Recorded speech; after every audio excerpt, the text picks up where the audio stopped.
کیونکہ میں سمجھتا ہوں جو نبی صلی اللہ علیہ وسلم کی موت کا انکار کرے گا وہ اسلام سے خارج ہے، کیونکہ وہ قرآن کا بھی انکار کر رہا ہے، بخاری مسلم کی واضح حدیثوں کا بھی انکار کر رہا ہے. پھر آپ یہ ڈرامے بازی نہ کرو کہ ہم کسی کو کافر نہیں کہتے.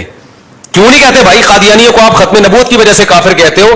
انہوں نے ایک آیت کا انکار کیا نا، خاتم النبیین ہے، کیونکہ علماء دیوبند کا عقیدہ ہے نبی صلی اللہ علیہ وسلم کی پر موت واقع ہوئی ہے، آپ کا جو ہے وہ آپ کی جو ازواج تھی انہوں نے عدت گزاری ہے، اس عدت کے دوران انہوں نے زینت اختیار نہیں کی ہے، آپ کی ازواج پر آپ کے بعد نکاح کو حرام قرار دیا گیا، اس لیے کہ آپ کی موت کو مانا گیا نا. انکا میت وانہم میتون، اے نبی آپ نے بھی مرنا ہے، انہوں نے بھی مرنا ہے.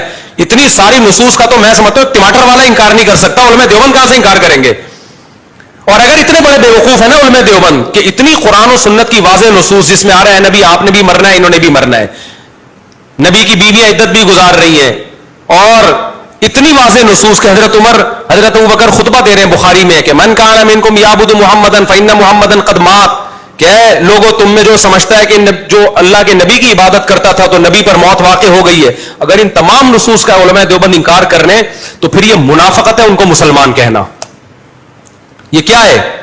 یہ منافقت. پھر آپ بولو یہ کافر ہیں، کیونکہ میں سمجھتا ہوں جو نبی صلی اللہ علیہ وسلم کی موت کا انکار کرے گا وہ اسلام سے خارج ہے، کیونکہ وہ قرآن کا بھی انکار کر رہا ہے، بخاری مسلم کی واضح حدیثوں کا بھی انکار کر رہا ہے. پھر آپ یہ ڈرامے بازی نہ کرو کہ ہم کسی کو کافر نہیں کہتے. کیوں نہیں کہتے بھائی؟ قادیانیوں کو آپ ختم نبوت کی وجہ سے کافر کہتے ہو. انہوں نے ایک آیت کا انکار کیا نا، خاتم النبیین کا، تو علماء دیوبند تو پھر اتنی ساری آیتوں کے منکر ہے.